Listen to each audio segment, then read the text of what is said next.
Segundo bloco, hoje é dia da minha coluna no Jornal Terceira Via. É dia de você curtir o nosso conteúdo cheio de coisa boa. Só você acessar o nosso portal J3 News. Tá aí para vocês o QR Code na tela. Lá você tem acesso à nossa TV e todo o nosso conteúdo digital. Já seguiu a gente nas redes sociais? Ainda não? Fica por dentro do que acontece em Campos, região, Brasil, mundo. Acessa aí. A Juliana acabou de colocar o QR Code para você ter acesso aí. Muitos programas, inclusive, são transmitidos pelas redes sociais da Terceira Via. YouTube, Instagram e também Facebook. Beleza? Entrando aí agora, você pode ter acesso ao que rola pra você só do arrasta pra cima lá. Beleza? Outubro Rosa. Matéria agora eu trago 3. Não tem o programa de Jocinei, que são 3. Eu agora trago 3. Só que 3 mulheres. Cada uma no seu quadrado, mas uma história muito bacana e uma profissional muito bacana também pintando no pedaço. Saúde! Pois é, chegamos ao final de outubro, mas continuamos a nossa missão de conscientizar você sobre não só o Outubro Rosa, mas sobre todas as campanhas que acontecem ao decorrer do ano. O Outubro Rosa não é apenas uma data no calendário.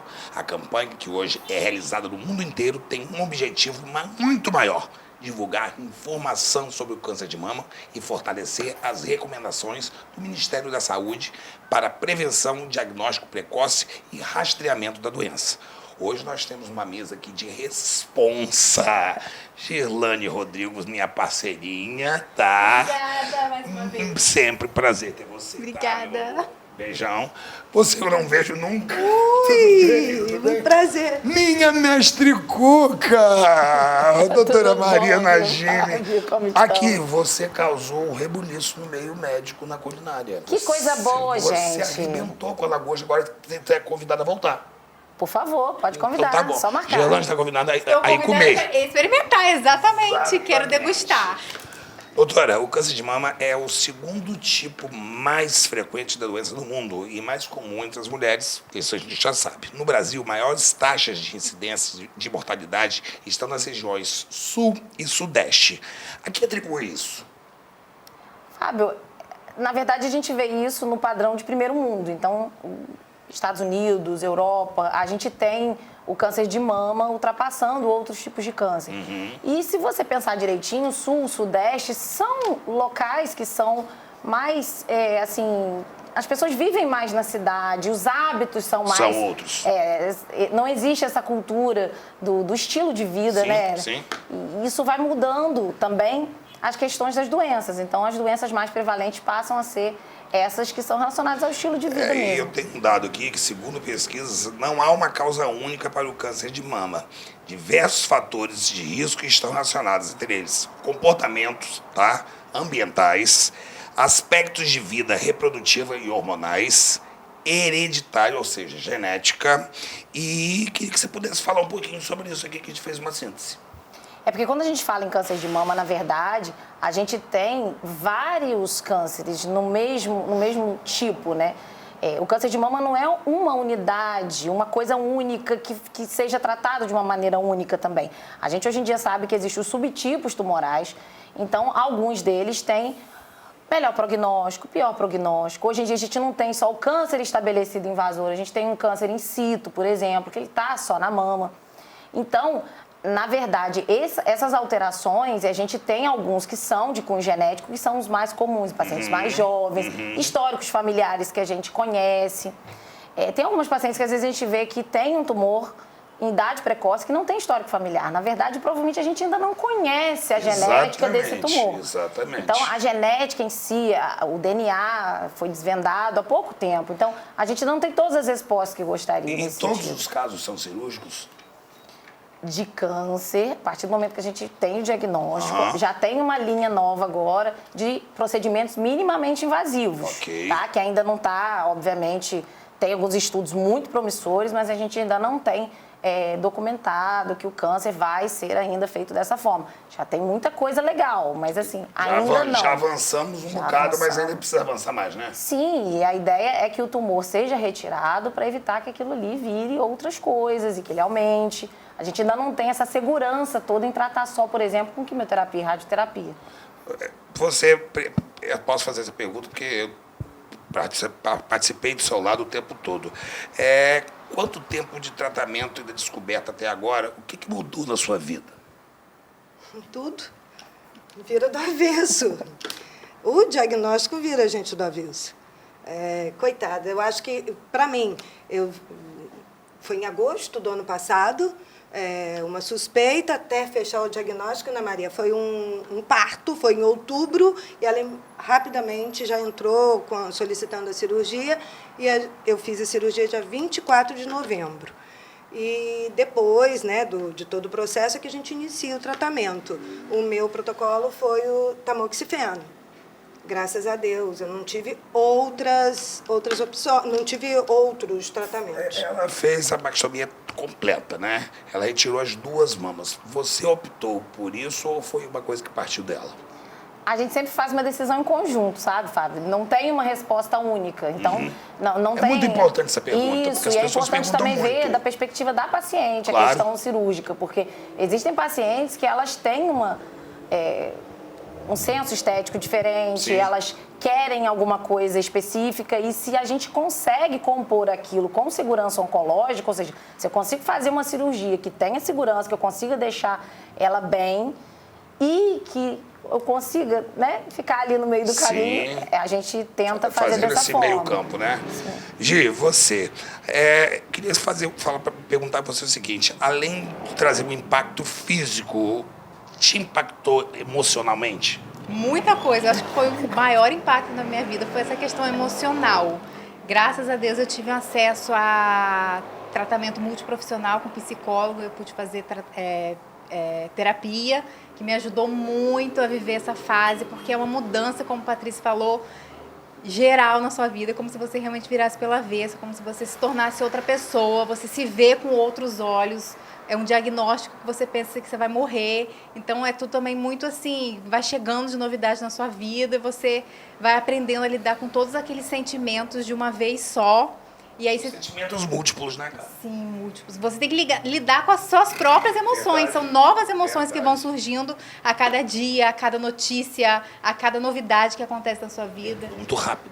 Tudo muito rápido. E a psicologia te ajuda nisso, né? Equilibrar seu emocional. Maria, quais os riscos da mastectomia? Toda cirurgia tem seus riscos, e quanto maior a cirurgia, maior o risco. Claro. Isso daí, e quando a gente coloca, então, implante na jogada, a gente tem sempre Foi a o que questão você fez toda, com a Patrícia. a questão Ela retirou toda. totalmente as mamas e você já fez um implante de silicone. Pois é, sempre que possível e que a paciente, né, quer, a gente faz a cirurgia. Mas, assim, você perguntou sobre o implante e eu vou te dizer uma coisa. Quando ela fez a proposta, meu maior problema é medo. Eu assumo, eu tenho medo de tudo. Eu já era medrosa, eu sou muito mais. E quando ela falou da cirurgia, ela em momento nenhum falou do risco. Nenhum. Vai ser melhor para você. Eu falei, então vamos embora, as 2. E eu sou uma paciente que, se você me perguntar o meu tipo de câncer, eu não sei te dizer, porque isso compete a ela e ao doutor Diogo. Não é bem assim não, tá, Fábio? É tudo muito discutido. Eu acho que ela simplesmente fez um editor da vida, colocou a parte que a gente falou, esses detalhes. Ctrl-C, Ctrl-V, né? Não, eu tenho certeza. Patrícia, pelo amor de Deus, como assim? Como é que foi seu protocolo, Gelane? Eu tenho 3 anos, né, de câncer de mama que eu descobri. Foi tudo muito rápido, eu descobri ele muito no início, era um nódulo suspeito. E aí, com recomendação cirúrgica para tirar toda a lesão, para ver o que seria. E aí foi tudo muito rápido e logo durante a cirurgia foi descoberto que ele era um tumor maligno e por isso ele logo foi retirado. E depois disso começou-se a investigação para saber o tipo que ele seria, o subtipo, como a doutora Maria falou, para fazer um tratamento mais preciso, mais direcionado para isso. Então, como ele estava muito pequenininho, eu não precisei fazer quimioterapia, fiz radioterapia e tratamento hormonal.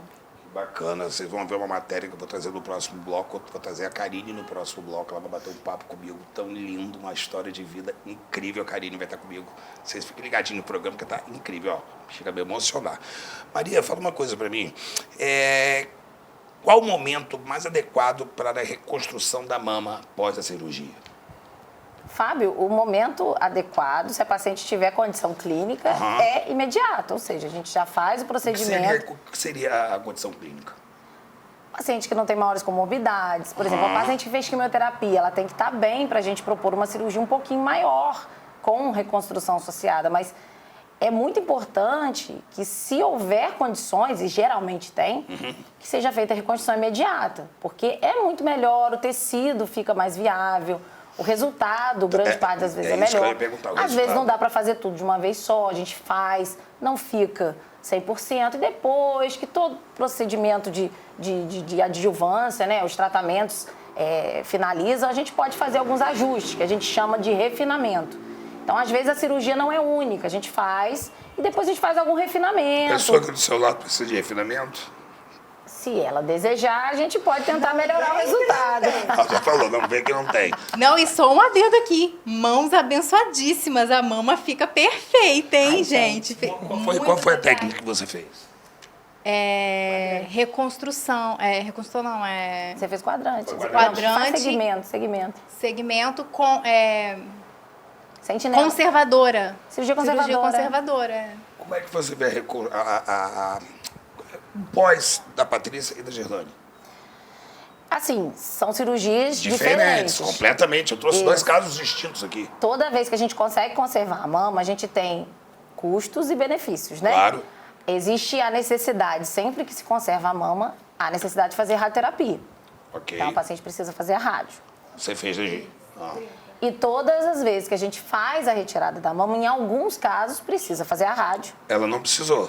E existem outros casos que o tamanho da doença era menor, que o volume tumoral era menor, e a gente não precisa fazer. Você fez rádio. Fiz 30 sessões de rádio tratamento hormonal. Apesar dele, ele estava pequenininho ainda, 1 centímetro e pouco, mas foi recomendado, era mais seguro e fiz e foi E ótimo. hoje em dia, como é que você lida com isso? Qual é o seu tratamento diário? O que você faz hoje em dia? Hoje em dia eu faço tratamento hormonal, que é um bloqueio hormonal, no caso, para as mamas não receberem hormônio que o corpo produz, porque o meu tipo era hormonal.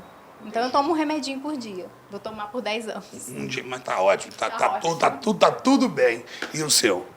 O meu mesmo dela, o tamoxifeno, uma vez ao dia, por 10 anos. 10 anos. Tá ótimo, tá todo mundo vivo, tá tudo bem, E não, é Maria? importante falar também, Fábio, que assim, as duas, graças a Deus, tiveram diagnósticos em fases muito iniciais. Iniciais, muito Isso importante você faz a diferença na recuperação, com certeza. Sim. Toda vez que a gente pega um tumor maior, a gente vai ter que acrescentar tratamento. Agora, Maria, diz uma coisa, como é que é ter saúde mental diante do diagnóstico de câncer de mama, cara? Acho que é impossível, cara. Não sofre só o paciente, mas toda a família, todos os amigos que estão ao entorno das pessoas. Isso é um problema, porque assim, na verdade, um problema é uma solução, né? A gente conversa muito, inclusive quando a gente dá o diagnóstico, sobre a questão de rede de apoio. A rede de apoio não necessariamente é a família, a gente tem, às vezes, rede de apoio em outras, né, configurações. Companheiro, primo, amigo, enfim. Enfim, mas a rede de apoio nesse momento é muito importante. E a mulher, e isso eu vejo todo dia no consultório, ela é responsável por cuidar muito dos outros. Então, ela, às vezes, é chefe de família, ela que toma conta de alguém, algum parente que Mas é o homem doente. da casa, gente. Literalmente. Então, quando você pega essa questão e você fala para a mulher que ela não vai poder mais ter esse tipo de papel e que ela vai precisar passar para um papel totalmente diferente, é óbvio que isso muda totalmente a forma dela ver o mundo e de rever as próprias coisas. Porque nesse papel que ela toma conta de todo mundo, ela tá bem. Agora, a partir do momento que ela entra no papel de ter que ser cuidada, de precisar de apoio, isso às vezes... E normalmente as pessoas não entendem isso. Quem está perto de você não entende. Por mais que seja dito, né, as pessoas não entendem. Eu ouvi várias vezes, você não tem mais nada. Você não tem... E isso vai me irritando, porque a gente sabe que tem, a gente sabe que precisa de cuidados, a gente sabe que... É essa a verdade. A gente precisa continuar com os cuidados, a gente precisa dessa rede de apoio e vai precisar. Graças a Deus, eu agora já procurei pelo conforto com a psicóloga, porque realmente... Que é muito importante, a parte da multidisciplinaridade, né? Eu resisti. Teve também. Sim, com certeza. E no meu caso, é como se fosse como se sua alma gritasse assim para você se priorizar. É o seu momento de olhar para você, para de olhar para os outros, É um de desabafo, querer não é? os outros. Você precisa olhar para você, se cuidar, se colocar em primeiro lugar, porque é o seu momento. Se você não fizer isso por você, ninguém vai fazer. Isso é muito importante, né, Maria? Eu falo muito isso no consultório. Eu falo assim, tá, você cuida de todo mundo, você cuida dos seus filhos. Tá, e se você faltar, quem é que vai fazer esse papel? Ninguém. Pois é. Então, até pelo amor que você tem aos seus filhos, claro, pelo amor que você tem ao seu marido, seu companheiro, sua mãe, que você cuida, e aí, independente de quem for, você precisa se cuidar nesse momento, porque é desse momento que vai fazer com que você fique bem todo o resto da sua vida. Com toda certeza. Uma pergunta bem pertinente, acho que interessante também para as pessoas de casa. Qual a chance de uma mulher vir a ter câncer de mama durante todo o seu período de vida? Depende um pouco. Se a paciente não tem histórico familiar, hoje em dia, dependendo da idade, a gente tem em torno de 2,8, 3, já tá aumentando, na verdade. A gente tem quase 3 a cada 10 vão ter. Quanto tempo você faz de preventivo? Meus exames sempre foram muito na data certa. Eu nunca deixei de fazer exames. Inclusive, quando houve essa questão de... Porque o meu foi um líquido, uma gotinha que apareceu no meu sutiã. E eu estava aguardando um período para saber se eu estava com tireoide Hashimoto. Então, e pela minha idade, podia ser todo um processo... com a pré-menopausa. É pré-menopausa mesmo que diz, sei lá? Não. É isso início, aí, né? em português, claro. Aí eu fiquei, mas aquilo me incomodava, e eu tomei a iniciativa de falar com a ginecologista que eu ia procurar um mastologista. E fui a doutora Sumara. Quando ela apertou, ela botou um papel e fez assim, a gente vai precisar investigar. Aí o mundo caiu. Imediatamente eu fui para a doutora Maria, e aí começou todo o processo. E você, Giovana, como é que foi a descoberta? Como é que foi? O que você sentiu? Teve alguma coisa que você tenha falar que você lembra especial? Que foi assim, esse start eu não vou esquecer jamais. Eu já tinha uma rotina de cuidados, porque eu fazia exames todo ano ou a cada 6 meses para acompanhar um nódulo benigno que eu já tive na mama. Então, fazendo esse rastreio, esse acompanhamento que eu fazia, eu descobri esse nódulo suspeito. A gente descobriu esse nódulo suspeito e aí começamos a investigar, mas os exames mais profundos, mamografia, ressonância, não mostravam com clareza o que ele era sempre suspeito, com recomendação da cirurgia para analisar a lesão de perto. E aí, no momento cirúrgico, que ele foi diagnosticado e confirmado. Maria, um cisto de mama pode evoluir e virar um câncer? Cisto simples de mama, não, Fábio. Isso é uma queixa muito comum nos consultórios. Os pacientes têm, às vezes, vários cistos. Fizemos a pergunta certa. Sim, Inclusive, cisto, o que eu tinha nódulo. antes, que eu acompanhava, ainda está aqui. Ele não vai virar maligno, né, doutora? Cistinho, então. Os cistos, na verdade, eles não têm... Não existe nada que comprove que eles... A chance de um cisto virar alguma coisa é a mesma do restante da mama. Outra coisa, qual o papel da atividade física em relação ao câncer de mama? Porque muita gente fala a respeito disso. Atividade física, alimentação saudável, controle ponderal de peso, isso tudo, na verdade, entra na questão de saúde, né? É um protocolo, não é? Isso faz bem para tudo, no final das contas. Claro, é o Porque, equilíbrio. assim, a atividade física ela reduz a resistência insulínica, melhora a questão cardiovascular. Isso o câncer de mama, grande parte das vezes, ele está associado a hormônio, a maioria deles. Então, quando a gente tem hormônio produzido no corpo, a gordura produz um hormônio mais fraco, mas produz um hormônio feminino. E isso tudo associado à mama da paciente, isso vai trazer um estímulo maior. Então, na verdade, se a gente tem como reduzir gordura corporal, se a gente tem como melhorar essa questão de radicais livres no organismo, tem toda uma cascata de situações que a gente consegue evitar. E também eu posso falar aqui que é uma mudança de hábito na vida. Total. Eu segui realmente com a equipe multidisciplinar. A doutora Dalila Dutra é minha nutricionista. Existe uma restrição para algumas coisas. Eu prefiro seguir. Entendeu? Agora, Maria já disse que eu podia folgar e brigou com Dalila. Aí, Dalila... Essas farpas. Na verdade, a gente tem sempre assim, Fábio. Além de tudo isso... Eu acho que Diogo não quer A ver... gente tem O doutor que- Diogo Neves não quer ver irmã na frente dele. Na verdade, a gente tem que levar as coisas com muita leveza Claro. e trazer para a paciente uma tranquilidade, porque é o seguinte, nada que ela fizer ou deixar de fazer é definitivo para o câncer acontecer. Isso é E óbvio. por ele ser multifatorial, é muito difícil, às vezes você fala assim, não, se você fizer atividade física todo dia, se você se alimentar corretamente, se você fizer isso, você não vai ter mais nada. Ninguém vai poder falar pode isso. provar isso, né? Verdade. Então, na verdade, a gente tem que levar a situação com um pouco mais de leveza. Claro. Então, apesar da doutora Dalila ser extremamente competente e ter passado uma dieta sensacional para a Patrícia, mas assim, existem momentos que ela já estava numa vibe de não querer fazer absolutamente nada fora daquilo. Eu falei, meu amor, não é bem assim. Então, a forma de lidar, e até a Dalila mesmo concorda com isso, você precisa ter os seus momentos, Mas né? Dalila, eu entendi que Dalila tinha que dar um choque, entendeu? Você tem que mudar alguma coisa, e foi. E não é um bicho de 7 cabeças. Mas não foi choque, deu, né? Ela foi pro asilo Arca. Ela quase ficou presa junto com a Arlequina. Deixa eu falar uma coisa pra você. Seus hábitos, Gi.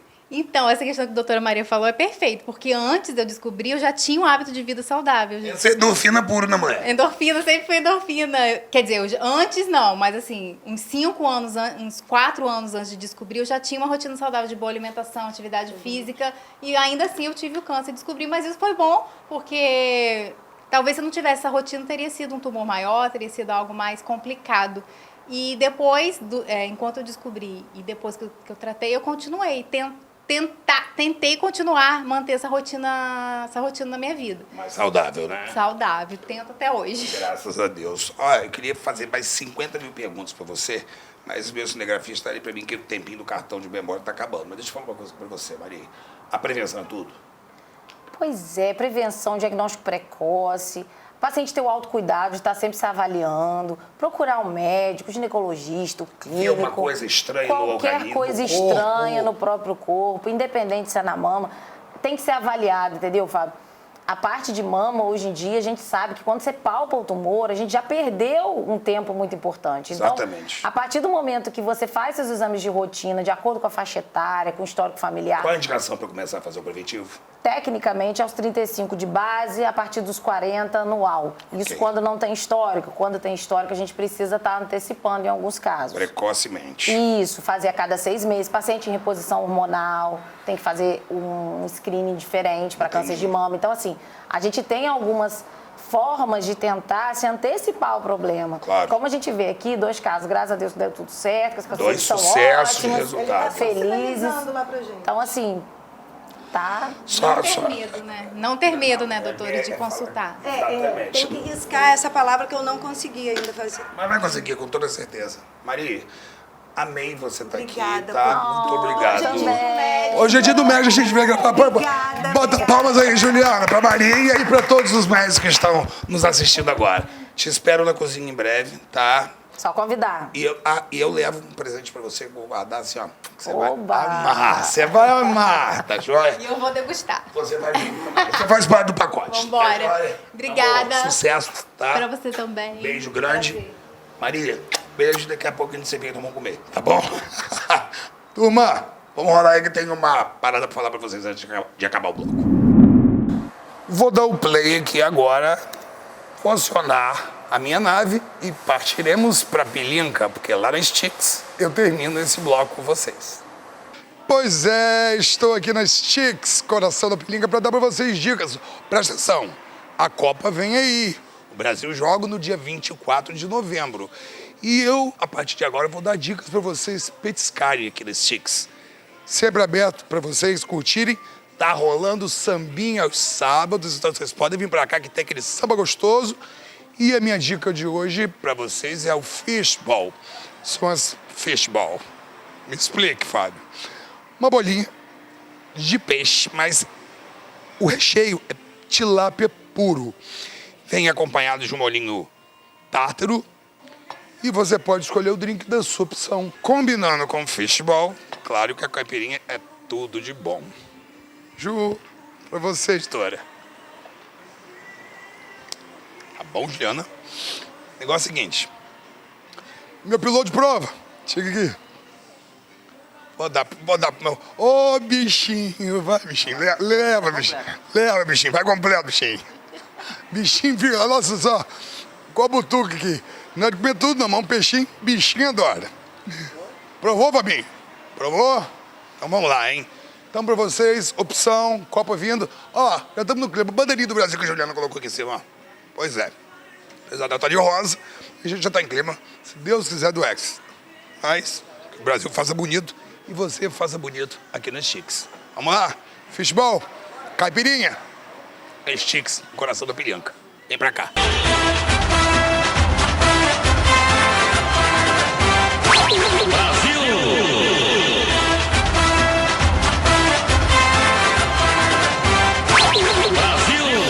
Por favor, Juliano, solta a alcateia inteira e vai. Todos os lobos, todo mundo, vai. Dança com lobos agora, vai. Cara, o legal de você comer um bolinho de peixe é o seguinte. Eu vou abrir pra vocês, dá licença que minha mão tá limpa. Vocês veem que não tem massa. É o peixe mesmo, ó. Ó. Peixe puro. O bom... Gente, isso aqui, com a cervejinha gelada, também deve ser um espetáculo. Ó, tá aberto todos os dias esperando pra vocês aqui, mas final de semana sempre tem uma programação especial e vai juntando a sua torcida, porque a Copa é aqueles Chiques, tá? Amei, amei. Simplesmente amei. Cara, sabe aquele molho tártaro raiz? É esse que é. Quer petisco? Quer comer bem? Quer almoçar? Quer um espeto gourmet? Vem pra cá. Aqui é o seu lugar. Chiques.